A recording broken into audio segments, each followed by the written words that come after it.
வணக்கம்.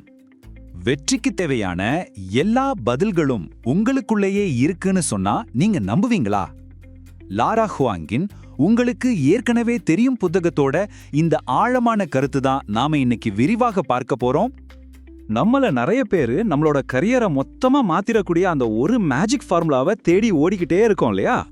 ஆனா ஒரு நிமிஷம் யோசிச்சு பாருங்க, நாம தேடுற அந்த கருவிகள் வெளியே எங்கேயும் இல்ல, அது ஏற்கனவே நமக்குள்ளதான் இருக்குன்னு சொன்னா அதை எப்படி வெளிக்கொண்டு வரதுன்னு தான் இந்த பகுப்பாய்வுல நாம பார்க்க போறோம். சரி, வாங்க விஷயத்துக்குள்ள போகலாம். முதல்ல நம்ம பார்க்க போறது வெளிப்புற வெற்றி பொறி. அதாவது நம்மள பலரும் சிக்கிக்கிற ஒரு பெரிய டிராப் இருக்கு. அதுதான் மத்தவங்களோட அங்கீகாரத்துக்காக இயங்குறது. சின்ன வயசுல இருந்தே நமக்கு என்ன சொல்லி கொடுக்கறாங்க? மத்தவங்க போன பாதையில போனாதான் வெற்றி கிடைக்கும்னு நம்பி அவங்களோட பாராட்டுக்காகவும் ஒப்புதலுக்காகவும் நாம காத்துக்கிட்டு இருக்கோம். ஆனா உண்மையிலே நமக்கு ஒரு பெரிய அட்வான்டேஜ் கொடுக்கிற விஷயம் வெளியே இல்லாம ரொம்பவே பர்சனலான ஒன்னா இருந்தா எப்படி இருக்கும்? அதுதான் உங்க உள்திசை காட்டி. இந்த புத்தகத்தோட மைய கருத்தே இதுதாங்க. நம்மளோட கவனத்தை வெளியில இருந்து நமக்குள்ள திருப்புறது. இது ஒரு சின்ன விஷயம் இல்ல, இது ஒரு சக்தி வாய்ந்த மனமாற்றம். இங்க உள்ஞானம்னு சொல்றது ஏதோ சும்மா ஒரு ஃபீலிங் இல்ல. அது உங்க உள்ளுணர்வு, உங்க அனுபவங்கள், உங்க சொந்த கதை, இது எல்லாத்தையும் சேர்த்து உருவாக்குற உங்களுக்கான ஒரு தனித்துவமான அட்வான்டேஜ். இதை யாராலையும் காப்பி அடிக்கவே முடியாது. சரி, இந்த சக்தியை நாம எப்படி பிராக்டிக்கலா யூஸ் பண்றது? அதுக்கு ஒரு செயல் திட்டம் இருக்கு. அத பத்தி இப்போ பார்க்கலாம். இந்த சக்தியை வெளிக்கொண்டு வர்றதுக்கான முதல் கருவி என்ன தெரியுமா? உங்க சொந்த கதை தான். உங்க கதையையும் உங்க உள்ளுணர்வையும் எப்படி பலமா மாத்துறதுன்னு இப்ப பார்க்கலாம். ரொம்ப சிம்பிள். இதுக்கு ரெண்டு அடிப்படை விஷயங்கள் தான் தேவை. முதல்ல உங்க உள்ளுணர்வை உங்க மனசு சொல்றத முழுசா நம்பணும்.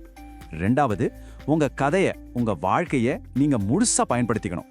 இந்த ரெண்டும் தான் அஸ்திபாரம். இதை எப்படி செய்யறதுன்னு யோசிக்கிறீங்களா? தினமும் கொஞ்ச நேரம் எடுத்துக்கோங்க. எப்போல்லாம் உங்க மனசு சொன்னது சரியா இருந்துச்சுன்னு யோசிச்சு பாருங்க. ஒரு பெரிய முடிவு எடுக்கும்போது உங்க உள்ளுணர்வு என்ன சொல்லுதுன்னு கேளுங்க. அதை ஒரு ஃபில்டரா பயன்படுத்துங்க. போக போக உங்க உள்ளுணர்வு இன்னும் ஷார்ப்பாகும். உங்க வாழ்க்கையில நடந்த நல்ல விஷயங்கள், கெட்ட விஷயங்கள் எல்லாமே ஒரு மூலப்பொருள் மாதிரி தான். இதையெல்லாம் வச்சு உங்க தைரியத்தையும் உங்க தனித்தன்மையும் சொல்ற மாதிரி ஒரு பவர்ஃபுல்லான கதையை நீங்க உருவாக்கணும். சரி, இப்போ உங்களுக்குள்ள இருக்கிற பலம் என்னன்னு தெரிஞ்சிடுச்சு. அடுத்த முக்கியமான ஸ்டெப், மத்தவங்க உங்களை எப்படி பார்க்கறாங்கன்னு ஒரு விஷயத்த நம்ம எப்படி கையாளுறதுன்னு பார்க்கலாம். நிறைய பேர் என்ன நினைக்கிறோம்னா, மத்தவங்க நம்மளை பத்தி என்ன நினைக்கிறாங்கிறது நம்ம கையில இல்லைன்னு. ஆனா அது சுத்தமா உண்மை இல்ல. அந்த பார்வையை நம்மளால நிச்சயமா மாத்த முடியும். அதை நாம தான் நிர்வகிக்கணும். இதுக்கு ஒரு சூப்பரான டெக்னிக் இருக்கு. அதுக்கு பேரு ரீஃப்ரேமிங். அதாவது நாம ஒரு பலவீனமா பார்க்கிற விஷயத்த ஒரு பலமா மாத்தி பார்க்கிறது. இப்ப பாருங்க, நீங்க ஒரு உள்முக சிந்தனையாளரா, அதாவது இன்ட்ரோவர்ட்டரா இருக்கிறீங்களா? அத நல்லா யோசிச்சு பகுப்பாய்வு செய்யறவர்னு சொல்லலாம். அனுபவம் இல்லையா? அத புதிய கண்ணோட்டம்னு மாத்தலாம். அப்போ ரெண்டு விஷயம் செய்யணும். முதல்ல உங்க பலவீனங்களை பலமா மாத்தி பார்க்கணும். ரெண்டாவது, நீங்க நம்புற விஷயங்களுக்கும் உங்க செயல்களுக்கும் சம்பந்தம் இருக்கணும். ஒரே நேர்கோட்ல பயணிக்கணும். இப்படி செஞ்சா உங்க மேல ஒரு நம்பகத்தன்மை தானா உருவாகும். சரி, இப்ப நாம கடைசி பகுதிக்கு வந்துட்டோம். இது எல்லாத்தையும் ஒன்னா சேர்த்து எப்படி நீங்களா இருக்கிறது மூலமாவே ஜெயிக்கலான்னு பார்க்க போறோம். இதுதான் உண்மையான சாதகம். உண்மையான வெற்றி எதுல இருக்கு தெரியுமா? நீங்களா இருக்கிறதுல தான். மத்தவங்க சொல்றாங்கன்னு ஒரு வெற்றியை நோக்கி ஓடாதீங்க. உங்க சொந்த பாதையில உங்க நோக்கத்தோட உறுதியா இருங்க. அப்பப்போ உங்களையே நீங்க கேட்டுக்கோங்க, நாம கரெக்டா தான் போறோமான்னு. ஒரு சுய பரிசோதனை ரொம்ப முக்கியம். அப்போ விஷயம் என்னன்னா, நீங்க புதுசா ஒரு ஆளா மாற வேண்டிய அவசியமே இல்ல. ஏற்கனவே உங்களுக்குள்ள இருக்கிற உங்களை நீங்க முழுசா ஏத்துக்கிட்டாலே போதும். இது ஒரு தேடல், கண்டுபிடிப்பு அல்ல.